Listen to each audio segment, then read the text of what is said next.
This is the BBC. This podcast is supported by advertising outside the UK. You're listening to the 6 o'clock news podcast from BBC Radio 4.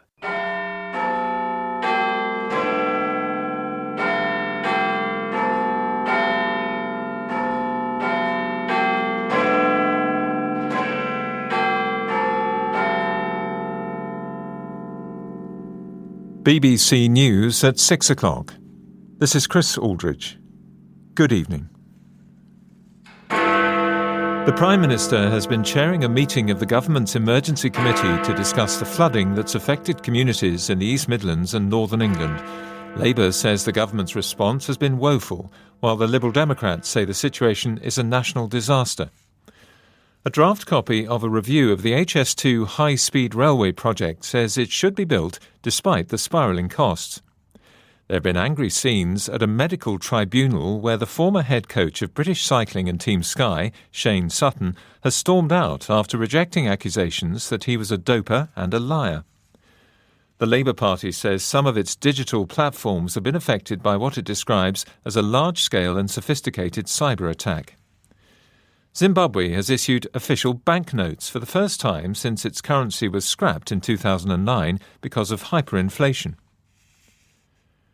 Opposition leaders have lambasted the government for its woeful response to severe floods which have affected parts of northern England. Speaking at a rally in Blackpool, the Labour leader Jeremy Corbyn accused the government of cutting money available for flood defences, while the Liberal Democrats Joe Swinson said local communities shouldn't be left to pick up the pieces. This afternoon, Boris Johnson chaired a meeting of the Cobra Emergency Committee. Some residents in South Yorkshire, where hundreds of people have been forced to leave their homes, have said their situation is being turned into an election issue. Our assistant political editor Norman Smith reports. The flooding emergency tonight threatens to escalate into a damaging political issue for Boris Johnson as he faced a backlash over his seemingly limited response to the crisis. Under pressure, the Prime Minister this afternoon convened a meeting of the Emergency Committee Cobra, but as critics highlighted, this was 5 days after the heavy rainfall began. Both the main opposition party leaders who visited flood-hit communities severely criticised Mr Johnson over his inaction and cuts to flood defences. Cuts, they argued, which made no sense given climate change and the increasing frequency of extreme weather conditions. Speaking in the past few minutes, however, after the Cobra meeting, the Prime Minister said he believed the situation was improving. Anybody who goes to a flood will know you cannot underestimate the trauma. The situation, I would say, is getting slightly better. There are grounds for cautious optimism in the sense that the forecast today isn't perhaps as bad as it was yesterday. But we have to do absolutely everything we can to help the thousands of people who are affected. It's terrible. They all live in fear every day when there's a big downpour of rain.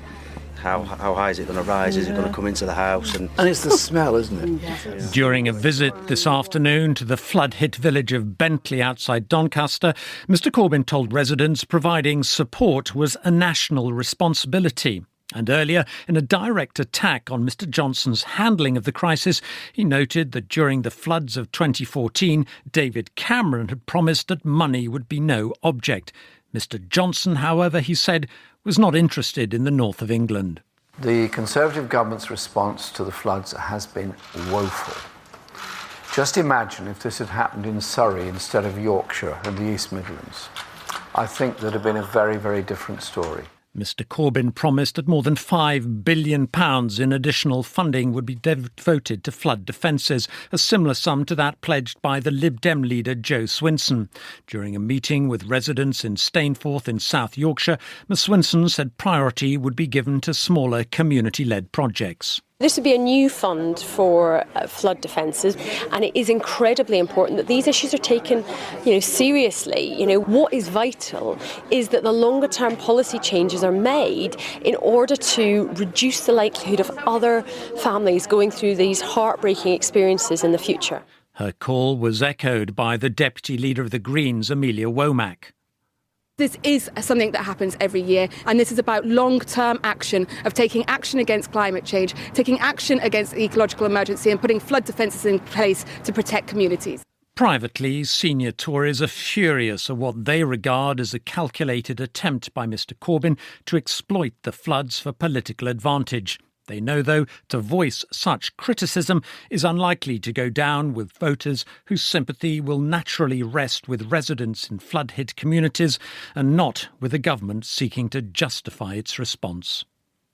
The Met Office has warned that more villages in South Yorkshire and the East Midlands could be cut off because of heavy rain forecasts for later this week. The Environment Agency has around 30 flood warnings in place, as well as 5 severe warnings on the River Don. Our science editor David Shookman has flown over the village of Fishlake near Doncaster, where hundreds of people have abandoned their homes. From a helicopter, the valley of the River Don in South Yorkshire looks like a series of lakes. In fact, many of the housing estates and industrial buildings seem to have remained dry. But other areas, especially the village of Fishlake, have suffered badly. Overall, there's a budget of £2.6 billion for flood defences over the 5 years of the last parliamentary term, and choices have had to be made about where it's spent. What's striking is how it's the small villages like Fishlake and farmland that are bearing the brunt of the flooding, and that's for a very simple reason. The money for flood protection is allocated according to the number of people who benefit from it. So the big cities do well, smaller communities are bound to lose out. Over the years, experts have warned that governments of all parties have failed to spend enough on flood defence.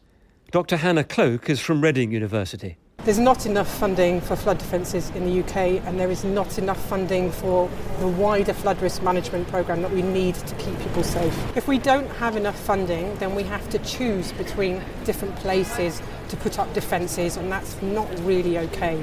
We need to have enough funding to keep the entire population, safe from floods. Another challenge is who's in charge of flood protection. The answer is a mix of national government, local authorities, drainage boards and water companies. There have been efforts to clarify their various roles, but some experts say it's still confusing. And at the same time, climate scientists are warning that as temperatures rise, warmer air can hold more moisture, which means rainstorms are likely to become heavier.